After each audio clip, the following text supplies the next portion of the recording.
E aí pessoal, vamos comentar SmackDown do dia 5 de setembro. Cara, que show foi esse, hein?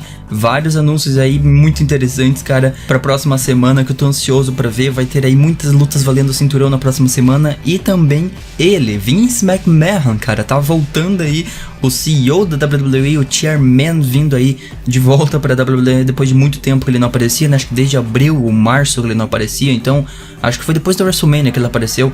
Então agora vai voltar aí o Vince McMahon fazer uma aparição nessa semana, na próxima semana na SmackDown. Mas vamos lá, vamos com calma. Começou aqui o show com o Shane McMahon vindo no ringue, teve ali o Kevin Owens também. Discutiram por causa daquela feud que eles estão tendo e tudo mais com o AJ Styles, que é United States Champion. E no meio dessa promo aqui, o Kevin, ele meio que ofendeu a família do Shane McMahon, inclusive mencionando aquela queda do helicóptero. Pra quem não sabe, eu nem cheguei a comentar isso aqui pra vocês, mas quem acompanha notícias aí sabe que um helicóptero que tava transportando o Shane McMahon caiu há um mês atrás, eu acho, se não me engano, um mês e meio atrás. Caiu um helicóptero lá, caiu no mar, tipo, sério, tô falando sério, não tô falando de storyline aqui não. Caiu um helicóptero com o Shane McMahon, ele tava indo não sei pra onde, lá em New Jersey, acho que era nos Estados Unidos, e caiu no mar, cara, e ele sobreviveu. Tipo, foi uma notícia internacional aí, inclusive, né, uma queda de helicóptero, e o Shane McMahon sobreviveu. E finalmente começaram a comentar sobre isso aí na WWE, colocando nessa storyline, nessa field aqui.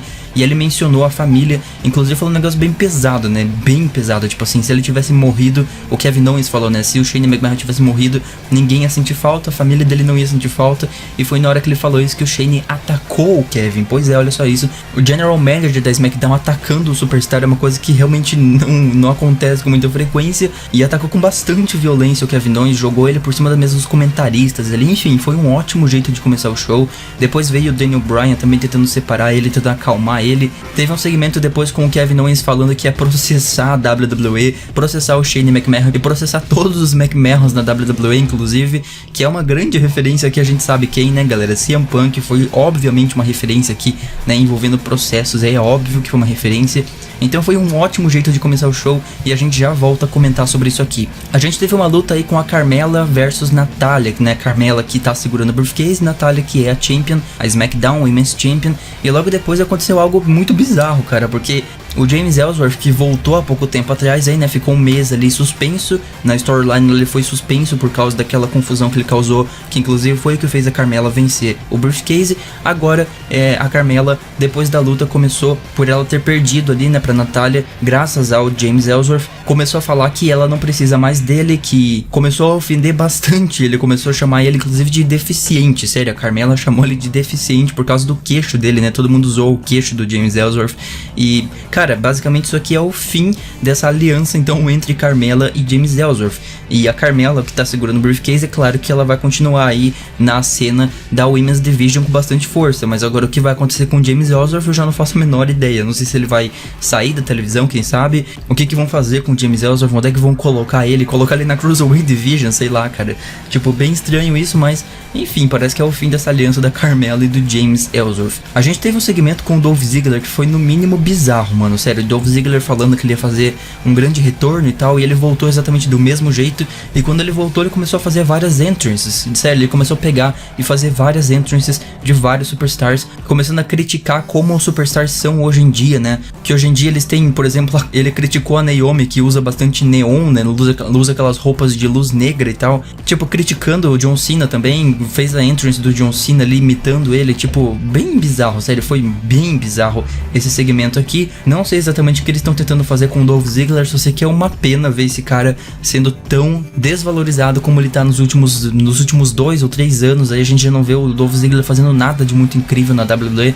É bem triste isso, porque o cara já foi tipo WWE Champion alguns anos atrás e parece que aquele foi o ápice dele, porque até agora, né, não conseguiu voltar pro topo. Aí teve um segmento, voltando naquilo que eu tava falando antes, o Daniel Bryan tava conversando com o New Day nos backstages e de repente ele recebe uma ligação de nada mais, nada menos que Vince McMahon. Até então não foi revelado quem era, mas pelo tom de voz dele, pelo tom sério assim do segmento, deu pra perceber que era o Vince McMahon. E logo depois ele veio no ringue sem música de entrada e logo depois chamou o Shane McMahon também sem música música de entrance, entraram assim, parece numa marcha fúnebre ali no ringue, mostrando realmente o peso do segmento, assim, foi muito legal isso. Conversaram um pouco no ringue e o Daniel Bryan avisou que o Shane McMahon está suspenso indefinitivamente por tempo indeterminado, graças a uma decisão do Vince McMahon, e além disso, o Vince McMahon vai aparecer na semana seguinte. Então o Daniel Bryan avisou aí que o Shane está suspenso por causa desse ataque que ele fez contra o Kevin, e avisou ainda que na semana que vem o Vince McMahon, o chairman da WWE, vai aparecer aí na SmackDown,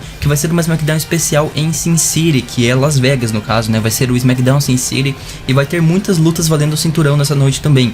Eu não lembro exatamente quais cinturões são, mas são 3 lutas de cinturões aí na próxima semana, o que é bem interessante. Então vamos ver o que vai dar nisso, cara. Shane McMahon suspenso pelo ataque que ele fez no Kevin, o que o Vince McMahon vai falar pro filho dele agora, cara. Tô bem ansioso pra ver a SmackDown da próxima semana, que parece que tá prometendo aí ser incrível. Ty Dillinger, cara, mais uma vez, Ty Dillinger sendo enterrado semana após semana, sério, mais uma vez ele perdeu agora pro Baron Corbin, e o Baron Corbin aparentemente tá se envolvendo aí agora com a cena do United States Championship, já que o AJ Styles estava ali no ringside e tal. E sério, essa luta do Ty Dillinger foi muito rápida e foi muito sem graça, mano, sério. Eu não sei o que eles estão fazendo com o Ty Dillinger, mano, eu não sei porque trouxeram ele pra SmackDown pra enterrar ele desse jeito, mano. Mas o mais legal foi que logo depois da luta, pelo menos pra compensar isso, o AJ Styles deu um desafio ali pro Ty Dillinger pra próxima semana enfrentar ele pelo United States Championship. Então pelo menos isso vamos ver semana que vem, né? O Ty Dillinger finalmente recebendo alguma atenção em uma luta de Championship contra o United States AJ Styles na próxima semana também. Depois teve um segmento ainda mais bizarro, que foi a Carmella no backstage com o James Ellsworth, né? A gente achou que aquele seria o fim da aliança. Logo depois disso, lá no backstage, conversando com ele, deu um tapa na cara dele e depois deu um beijo nele. Tipo assim, fazendo realmente aquela gimmick da mulher meio louca, assim, sabe? Que a gente já viu muitas vezes com a AJ Lee, por exemplo. Acho que a AJ Lee é a definição dessa gimmick aqui que a Carmella fez essa semana, que primeiro dá um tapa, depois dá um beijo, tipo, deixando o outro confuso, sabe? Deixando o James Ellsworth confuso aqui. Foi muito bizarro, cara. Sinceramente, depois desse segmento aqui, eu não sei o que vai acontecer com essa aliança dos dois, se a aliança realmente terminou ou não, sei lá, vamos ver semana que vem o que vão inventar. E o main event foi Shinsuke Nakamura contra Randy Orton, valendo o number one contender pelo título do Jinder Mahal. E realmente foi o Shinsuke quem venceu, galera. O Shinsuke então vai enfrentar o Jinder Mahal no próximo pay-per-view, que vai ser o Hell in a Cell, que vai acontecer daqui a algum tempo, né? O Hell in a Cell voltando pra SmackDown. Então a gente vai ter essa luta aí do Shinsuke Nakamura contra Jinder Mahal pelo WWE Championship lá no Hell in a Cell.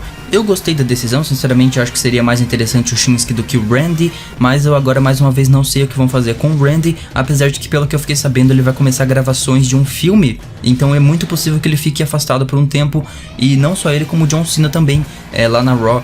Daqui a algum tempo ele vai começar gravações de um filme, logo depois do No Mercy, provavelmente ele vai ficar afastado por mais um tempo também. Mais uma vez, nesses part-timers aí que aparece de vez em quando, depois desaparece, depois aparece de novo, enfim, cara. Mas foi um ótimo show, cara, foi excelente. Eu vou dar uma nota aqui 9, cara, só porque foi uma noite realmente onde as storylines elas andaram bastante, né? Como foi anunciado, e também Vince McMahon vindo semana que vem. Essa storyline do Shane, ele agora tá muito interessante, eu quero muito ver o que vai dar nisso. Mas enfim, minha nota foi essa, quero saber o que vocês acham, comenta aí embaixo. Esse foi o vídeo, se você gostou deixa like, inscreve-se, ativa o sino e como sempre a gente se vê no próximo. Falou então, até mais pessoal.